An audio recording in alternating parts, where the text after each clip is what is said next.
ले लीजिए, आज अंबानी के घर में कोई संतान जन्म लेती है तो बोलो अरबों खरबों का मालिक आते ही बन जाते हैं। एक बच्चा है जो सड़कों पर जन्म लेता है, ध्यान से सुनना, एक बच्चा है जो सड़कों पर जन्म लेता है, रहने के लिए मकान नहीं है, पहनने के लिए कपड़े नहीं है, खाने के लिए अन्न नहीं है।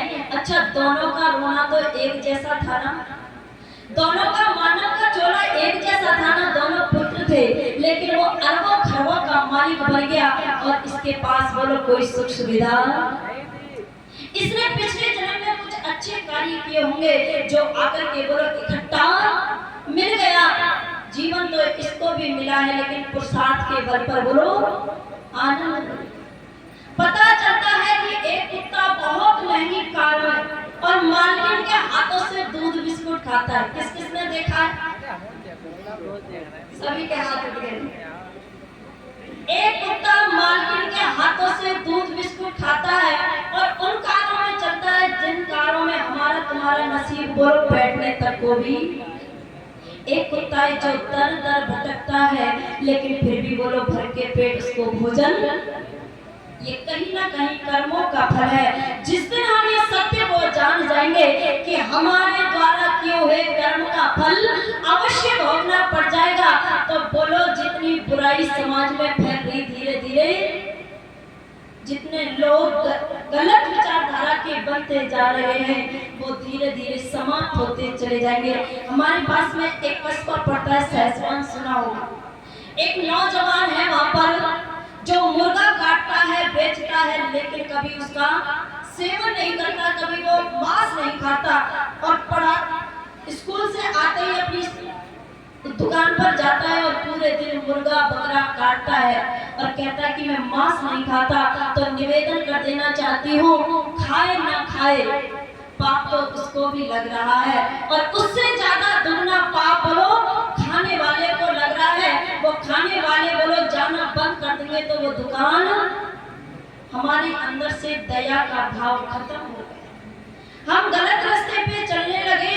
मैंने देखा है कई जगह कि बिना अंडों के तो बोलो नाश्ता, सुबह बच्चों को अंडा चाहिए, चाय भी नहीं, चाय तो था कि चाय चाहिए, लेकिन अब अंडा चाहिए, सुबह अखरोट चाहिए। मुझे तो नहीं पता, मैंने देखे हैं तो पता चला कि हम बुराइयों के ओर बढ़ते चले जा रहे हैं और अच्छाइयां जीवन से घटती जा रही हैं। और कहते हैं कि हमें सुख मिल जाए तो सज्जनों मेरी माताओं निवेदन कर दूं, ऐसे कभी सुख मिलने वाला नहीं है। इसीलिए हमें बुराइयों से बचना चाहिए। तो क्या कहा कि ईश्वर की जो महिमा है बड़ी निराली है। आप अच्छा करोगे तो आपको अच्छा फल मिलेगा, आप बुरा करोगे तो आपको बुरा फल मिलेगा। निवेदन कर देना चाहती हूँ भजन के माध्यम से, क्या क्या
बच्चे मेरे, अच्छा ये दुनिया वाले कब तक साथ देते हैं सज्जनों, कब तक साथ देते हैं, जब तक बोलो इस शरीर के अंदर सांस होती। अभी वो 2 मिनट पहले व्यक्ति गया है, सांस निकली है, केवल नाक वही है, हाथ वही है, शकल सूरत वही है, कपड़े वही है, लेकिन क्या जवाब होता है जी कि जितना जल्दी हो सके उतनी जल्दी ले चलो, ले चलो, ले चलो। पता चला जब तक शरीर के अंदर सांस होती है तब तक दुनिया वाले साथ देते हैं, और हर जन्म में साथ देने वाला वो परम पिता परमेश्वर है, इसीलिए उसका गुणगान करना अच्छा। संसार पहेली है, उलझन ही उलझन है, संसार पहेली है, उलझन ही उलझन है, ये बोल ये रिश्ता था, यहाँ कैसा बंधन है, कुछ दिन के लिए हम, कुछ दिन के लिए हम, ये दुनिया का सारी है, कुछ दिन के लिए हम, ये दुनिया का सारी है, तेरी महिमा क्या तो निराली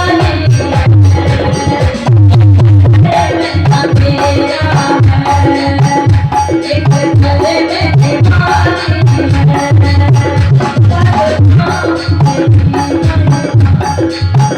क्या तो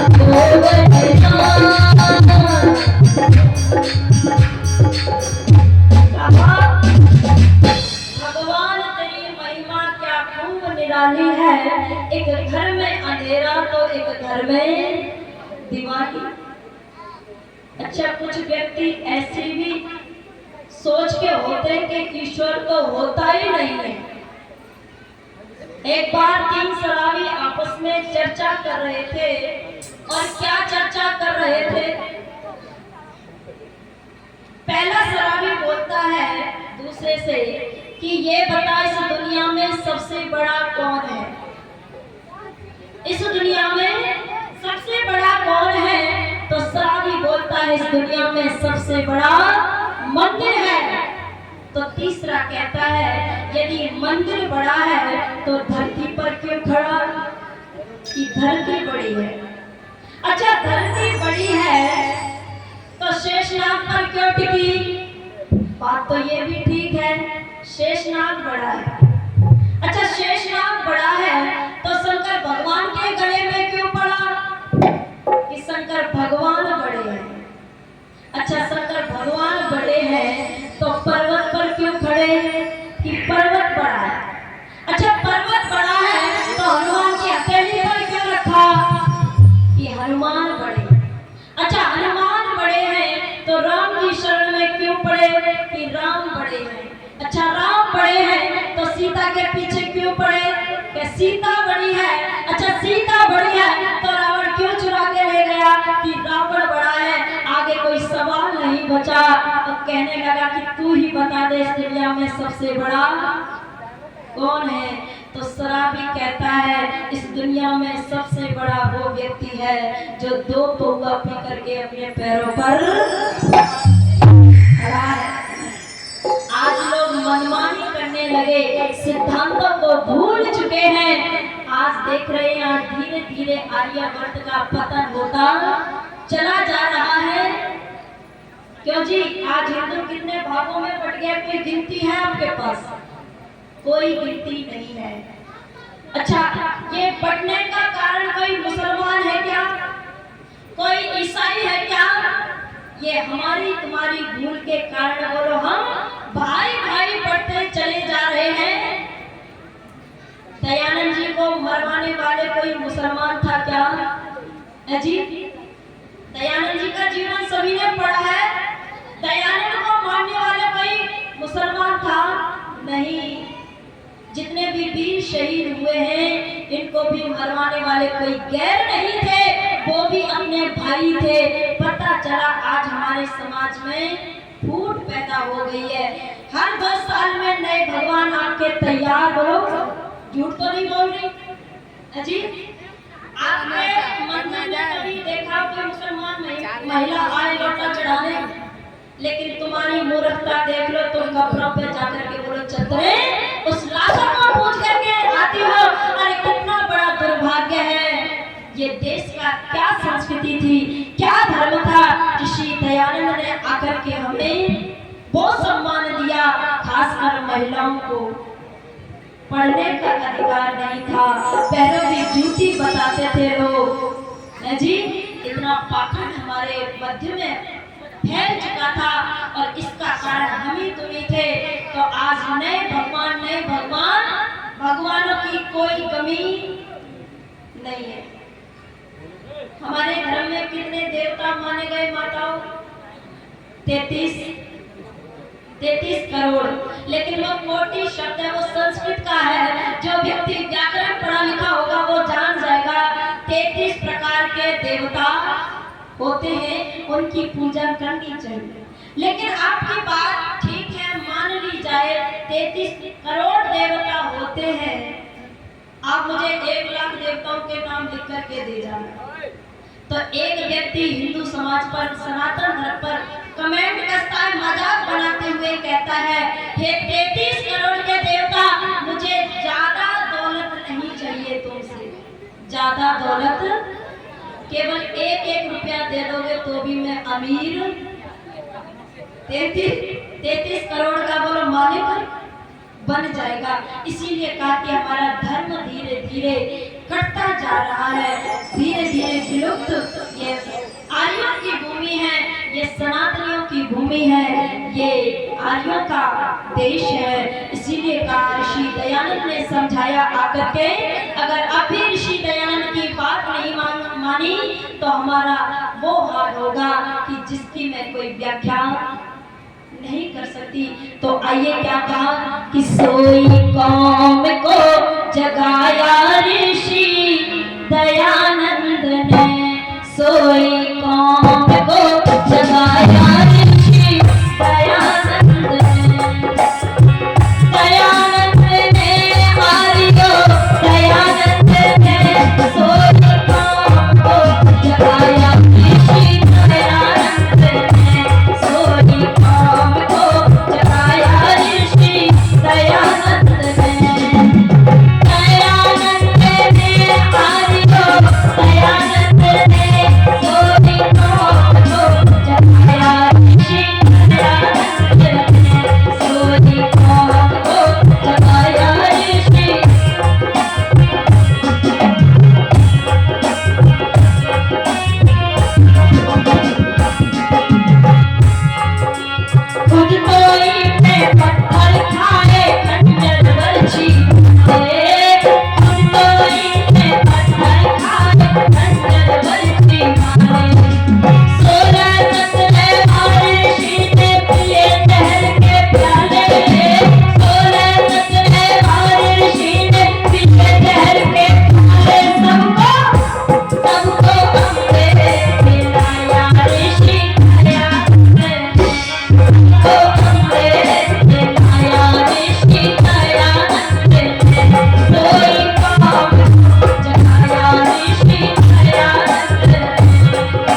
गई नई बहारें, पिछड़े हुए समाज के अंदर आ गई नई बहारें, जात पात और छुआछूत की तोड़ गई दीवारें, जात पात और छुआछूत की तोड़ गई दीवारें, चक्र शक्ति का चलाया ऋषि दयानंद ने, चक्र शक्ति का चलाया ऋषि दयानंद ने, सोई को चलाया ऋषि दयानंद ने, दयानंद ने आर्यो दयानंद ने, सोई को चलाया ऋषि दयानंद ने, सोई को चलाया ऋषि दयानंद ने, सोई को चलाया ऋषि दयानंद ने, सोई को चलाया ऋषि दयानंद।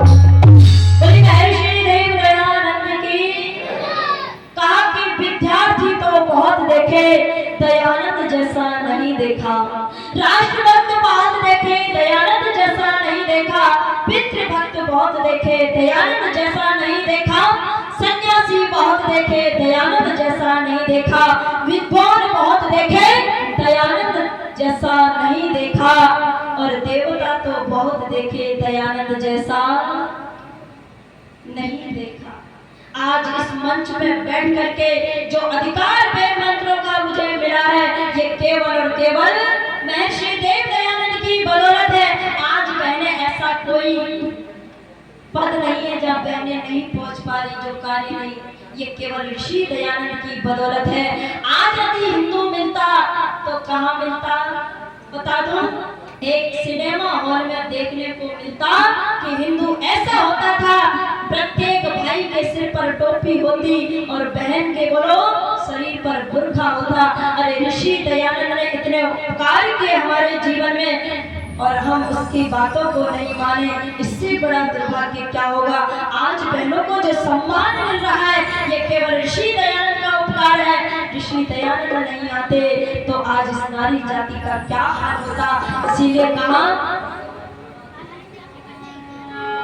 अरे बहना कर में था डंडा लाया, डंडे में झंडा लाया, ऋषिवर दयानंद आया देश में। मेरी बहना कर में था डंडा लाया, डंडे में झंडा लाया, ऋषिवर दयानंद आया देश में।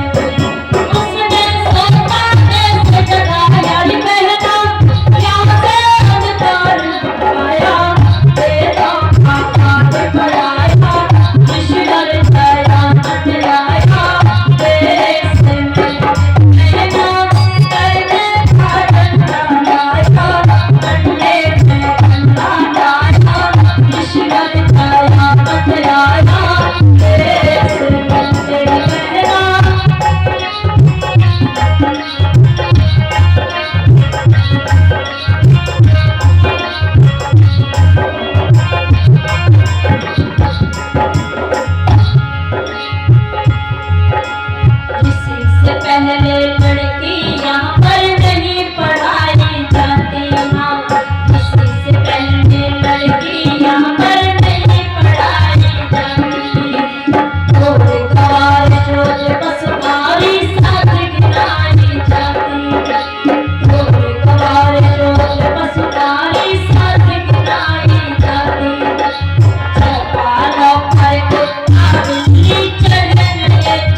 अकेला चल करके आया था।